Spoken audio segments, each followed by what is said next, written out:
The year is 1187. The air is hot, heavy, and thick with the smell of sweat, iron, and horse. You stand on a dusty plain in the Levant, squinting against the blinding sun. Across from you, no more than 20 paces away, is a man who looks like he was carved from the earth itself, a Crusader knight in full battle gear, his armor gleaming like a mirror under the Middle Eastern light. And he's looking straight at you. You're armed with nothing more than your modern confidence. You've got your gym membership, your protein shakes, maybe you even do CrossFit.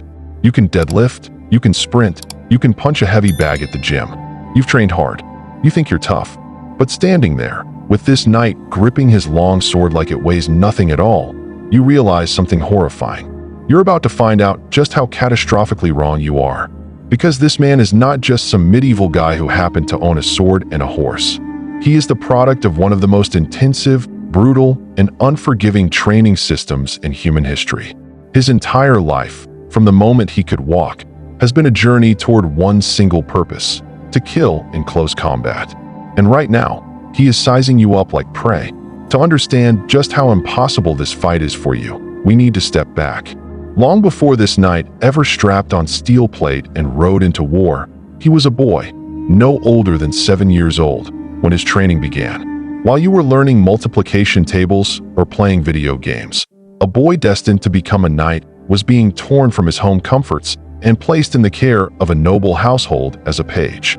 At 7 years old, he began a transformation that would last nearly 2 decades. Pages were not coddled. They learned to serve at table, to carry weapons, to clean and care for horses. But more importantly, they were introduced to the tools of war. Wooden swords were placed in their hands. They learned balance, footwork, and the most basic principles of combat. They ran drills daily. There were no vacations, no sick days, no excuses. Every single day was another step toward becoming a human weapon. And while you were eating cereal before school, they were hauling buckets of water, grooming war horses, memorizing prayers, and drilling forms until their arms ached. By the time you had reached middle school, they were already years into a military education that would only grow more vicious. At 14, the game changed. That's when the boy became a squire, and the training intensified to a level that would put most modern athletes in the hospital. A squire's life was physical torment dressed up as honor. Their bodies were forged through relentless conditioning. They carried massive stone blocks for strength. They practiced throwing javelins deliberately heavier than battlefield weapons, so that when the real thing came, it felt almost weightless. They wrestled each other in brutal contests that sometimes lasted hours. These weren't schoolyard tussles. They were vicious grappling matches meant to toughen their bones, harden their muscles, and instill a killer instinct. And beyond the raw muscle, they had to master what knights called the 7 points of agility: riding, swimming and diving, shooting weapons, climbing, wrestling, fencing, tournament fighting, even dancing, which wasn't frivolous at all. Footwork in combat was literally a matter of life and death. Think about that for a moment. At 14, while modern teens are worrying about exams and first dates, a medieval squire was being hammered into a machine capable of killing another man with his bare hands. And if you think this is exaggeration, let's talk about what knights could actually do. Take Jean II Le Manger, better known as Boucicaut, a French knight from the 14th century. This man could climb up the underside of a ladder using only his hands, while wearing 60 pounds of steel armor. That's right, upside down, hand over hand, with what amounts to a child strapped to his body in pure metal weight. Modern professional climbers would find this nearly impossible even without the armor. Boucicaut did it for training. Archaeological and artistic evidence backs this up. Medieval illustrations depict knights in full armor vaulting onto horses without assistance. No ladders, no servants lifting them. They simply grabbed the saddle, jumped, and swung themselves up, 30, 40, 50 pounds of steel clanging on their bodies. That wasn't Hollywood exaggeration. That was real. Modern researchers who've studied medieval combat and tested armor find that knights had fitness levels comparable to today's elite footballers and tennis players. The difference? They carried an extra 30 to 50 pounds of steel distributed across their bodies, and they weren't just running on a field. They were doing it while fighting for their lives. Now let's smash one of the biggest myths you've been told: the idea that medieval armor was clunky, heavy, and restrictive. Hollywood loves to show knights stumbling around like robots. The truth? Plate armor was a masterpiece of engineering. A full suit of well-tempered steel weighed between 33 and 55 pounds. And because the weight was distributed evenly across the body, a trained knight could run, jump, roll, and fight with terrifying agility. But, and this is crucial, that mobility came at a cost. Modern biomechanical studies show that wearing full plate armor requires nearly double the normal energy expenditure. Walking in armor used up 2.3 times more energy than walking unarmored. Running used up 1.9 times more. That means every step, every breath, every movement cost twice as much. And yet knights trained to function under these conditions for hours. You, with your modern cardio routine, you'd collapse in exhaustion long before the first strike was thrown. Now imagine standing across from this knight as he draws his sword. You've seen swords in movies, elegant duels, sparks flying, long dramatic clashes. Forget all that. Real medieval sword combat was brutal, efficient, and terrifyingly effective. Forensic archaeologists studying battlefield remains find that skeletons often show multiple horrific wounds, blunt force trauma, deep cuts, crushed bones, before death finally came. Medieval combat wasn't about clean, quick kills. It was about systematically dismantling your opponent, breaking them piece by piece until they stopped moving. And knights trained obsessively for this. They didn't just swing their swords around randomly. They practiced drills that would look familiar to modern strength coaches, with progressive overload, repetition, and muscle memory. But here, failure wasn't a pulled hamstring. Failure meant death. A knight's sword was more than just sharp metal. It was a precisely balanced weapon honed through centuries of refinement. Weighing between 2 and 4 pounds, a long sword in a knight's hand moved like an extension of his body. And it wasn't just cutting. Real sword fighting incorporated thrusts, grappling, throws, and even smashing an opponent's face with the pommel, the weighted end of the sword's hilt. These weren't flashy flourishes. They were practical, deadly techniques designed to end fights quickly. But perhaps more terrifying than the physical was the psychological. From childhood, knights were conditioned to see combat not as a last resort, but as their primary purpose in life. Pain wasn't feared, it was embraced as part of honor. Death in battle wasn't tragic, it was glorious. Contemporary records describe knights fighting on with broken bones, gaping wounds, and injuries that would send a modern athlete straight into shock. Imagine facing someone who sees your strike land, feels his bones snap, and just keeps coming at you. That's not just physical toughness. That's mental reprogramming on a level modern people can barely comprehend. And then there's the most terrifying image of all, the knightly cavalry charge. Picture it. A line of armored knights, lances couched under their arms, riding knee to knee at full speed.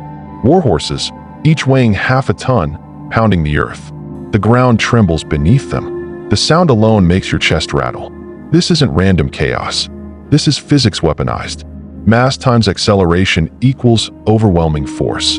A fully armored knight on a war horse, charging at 20 miles per hour with a lance leveled, delivers kinetic energy powerful enough to punch through shields and scatter entire formations. Muslim chroniclers of the Crusades wrote in awe and horror about the unstoppable cohesion of Frankish knights, how their charges broke armies and shattered morale. Even seasoned warriors froze in terror at the sight.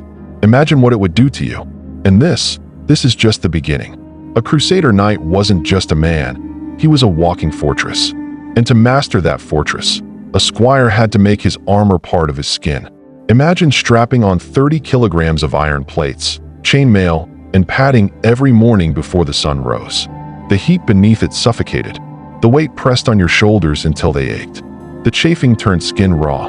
But there was no sympathy. Knights would march their squires in full harness across fields, up hills, into rivers, forcing them to run, roll, mount horses, wrestle, and fight under the suffocating burden. One medieval chronicler wrote of squires being made to climb castle walls in full armor using only rope, sometimes with logs strapped across their backs to simulate carrying shields. Fall. That was your own fault. Your broken arm would heal, or it wouldn't. But the lesson would remain burned into your memory. Armor wasn't just equipment. It was an identity. By the time a squire became a knight, he no longer thought of the steel as separate. It was as natural to him as a modern athlete's sneakers.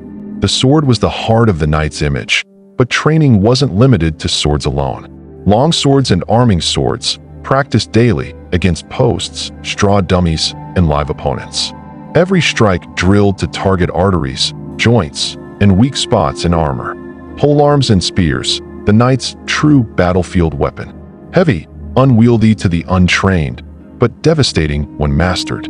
Squires learned to brace a spear against charging horses, to thrust with precision into the gaps of mail, and to wield poleaxes that could shatter helmets. Maces and war hammers, tools of pure brutality. Unlike swords, they did not cut, they crushed. Imagine the impact of a steel hammer shattering bone beneath armor. Squires were trained to deliver such blows without hesitation. Bows and crossbows, though knights preferred melee, understanding ranged combat was critical. Many squires drilled with longbows and crossbows to appreciate the threats they'd face. Training weapons weren't light wooden toys. They were often blunt steel, heavy as the real thing. Broken fingers, dislocated shoulders, and concussions were commonplace. These weren't mistakes. They were the sharpening stones on which knights were ground down to perfection. The knight's most fearsome partner wasn't his sword. It was his horse. From age 12 onward, squires were drilled endlessly in horsemanship. Not leisurely riding, but combat riding. They learned to steer with knees alone, leaving their hands free for weapons. They practiced controlling panicked horses in the chaos of battle, riding through walls of smoke and the screams of men.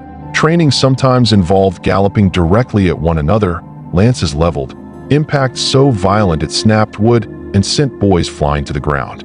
A horse was a living missile, and a knight had to become its brain, guiding it with precision even in the thick of slaughter. Chroniclers tell us of knights who could vault onto their mounts in full armor without stirrups, or who could guide their horse to trample enemies on command. These weren't circus tricks. They were survival skills. A knight who lost his horse in battle was vulnerable, trapped among spears and blades. A knight who mastered his horse became nearly unstoppable. But here is where the training turned darkest. Because no amount of running, climbing, or sparring could prepare a man for what truly awaited on the battlefield: the sound of screams. The sight of guts spilling into mud. The smell of blood and burning flesh. How do you prepare a 16-year-old boy for that? You brutalize him. Mock battles among squires were not games. They were designed to be frightening, painful, overwhelming. Instructors hurled insults, denying boys rest, forcing them to fight multiple opponents at once until exhaustion broke their bodies and terror clawed at their minds. They learned to kill animals, often by hand, thrusting a dagger into a squealing pig's neck, watching it thrash as hot blood gushed down their arms. Why? Because the anatomy of a pig's throat was not unlike a man's, and the act stripped away hesitation. And when squires attended their first campaigns as assistants to knights, they witnessed real death. They marched behind armies, seeing peasants butchered, prisoners executed, battlefields littered with corpses. The horror was intentional. It forced them to confront death until fear dulled and duty hardened. One chilling medieval saying summed it up: a squire must learn to look at death until he no longer sees it. Knighthood is often romanticized as noble and chivalrous, defenders of the weak, men of faith and honor. And yes, squires were drilled daily in codes of loyalty, humility, and service.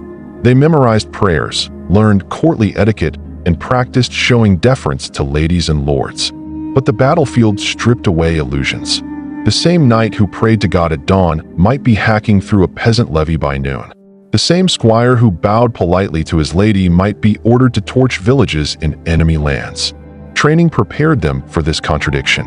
Religion and ritual gave knights a framework to justify their violence.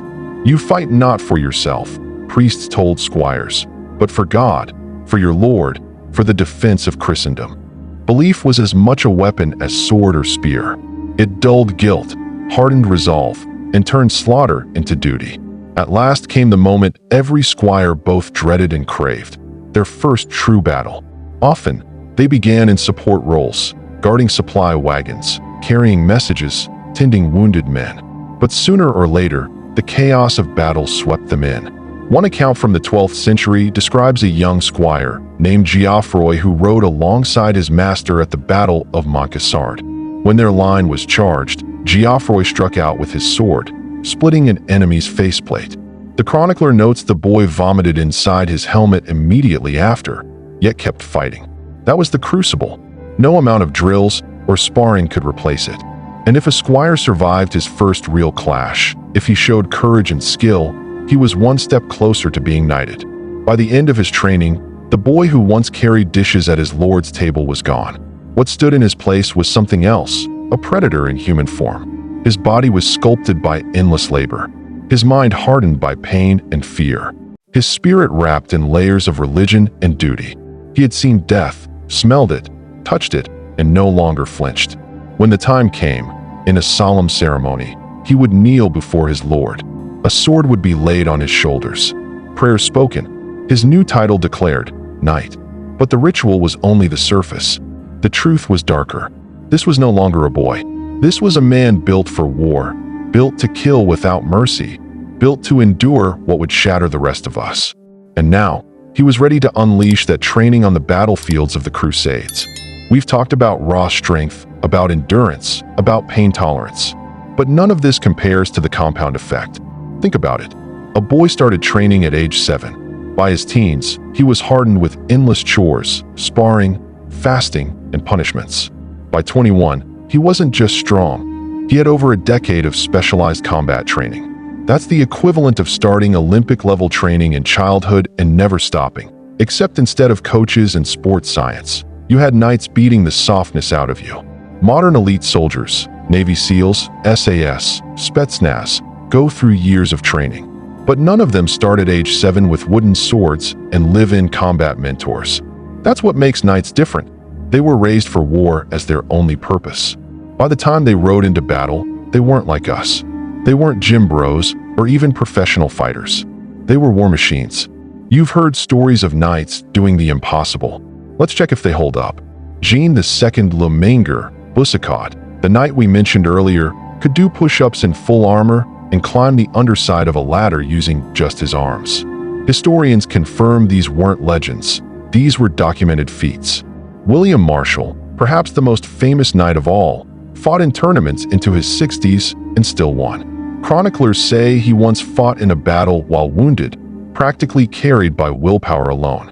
Richard the Lionheart was reported to fight with such ferocity that enemies thought him unstoppable. Chroniclers note that even after being struck with a crossbow bolt that would kill him, he kept commanding until the bitter end. Are some of these accounts exaggerated? Sure. Chroniclers love to make their heroes larger than life.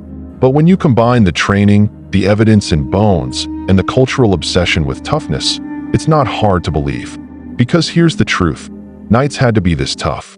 If they weren't, they didn't live long enough for anyone to write about them. Let's bring it back to you. Say you were teleported to the year 1187. Could you hack it? Day 1, you're woken up before dawn. No breakfast, just cold water splashed in your face. You're sent to muck out stables, then lift heavy stones for hours. By mid-morning, your hands are blistered. By noon, your back aches. Then comes weapons training. Wooden sword in hand, you face a seasoned squire. Within minutes, your knuckles are bleeding. You can barely lift your arms, but the drill master screams at you to keep going. By evening, you collapse into straw bedding. Your body is broken, and that's just day 1. Now imagine doing that every day for 14 years. By the end, you wouldn't be you anymore. You'd be something else. Something harder. Something scarier. That's what knights were. But here's the twist. Being a knight wasn't glamorous. The armor stank. Months on campaign meant sweat, blood, and rot soaking into their padding. The food was rough. Rations were often stale bread, dried meat, or whatever they could raid. No protein shakes, no clean water. The injuries never healed. Broken bones, sword cuts, burns from boiling oil. They carried scars like maps on their skin. And worst of all, most knights didn't live long. Despite their training, despite their toughness, they were still human. Arrows, disease, betrayal, death could strike anytime. That's why their legends shine so brightly. Only the toughest, the luckiest, and the most brutal were remembered. So, let's end where we began. You, sitting in your comfortable chair, maybe sipping coffee, maybe scrolling on your phone, or dropped into 1187, facing a knight. You might be strong, you might be fast, you might even be tough by modern standards. But against him? Against the man who has lived, breathed, bled, and killed in armor since boyhood? Against the walking fortress whose bones are thicker, whose will is iron, whose God is watching. You wouldn't last seconds. And maybe that's the point. Because knights weren't like us. They weren't better humans. They were humans pushed to the extreme edge of possibility, living in a world where only the brutal survived. Their age is gone. Their castles crumble. Their armor sits in museums. But their legend still makes us shiver. Because deep down, we know, if you faced one, you'd lose. And that, right there, is the brutal truth about medieval knights. Not chivalrous fairy tale figures, not just shiny men in armor, but the toughest warriors history has ever seen. The next time you see armor in a museum, remember, that wasn't just decoration. It was a second skin for men who lived and died by the sword. If you enjoyed this dive into the unforgiving world of knights, make sure you hit like, subscribe, and ring the bell, because next time, we'll be stepping into another world of history that will blow your mind.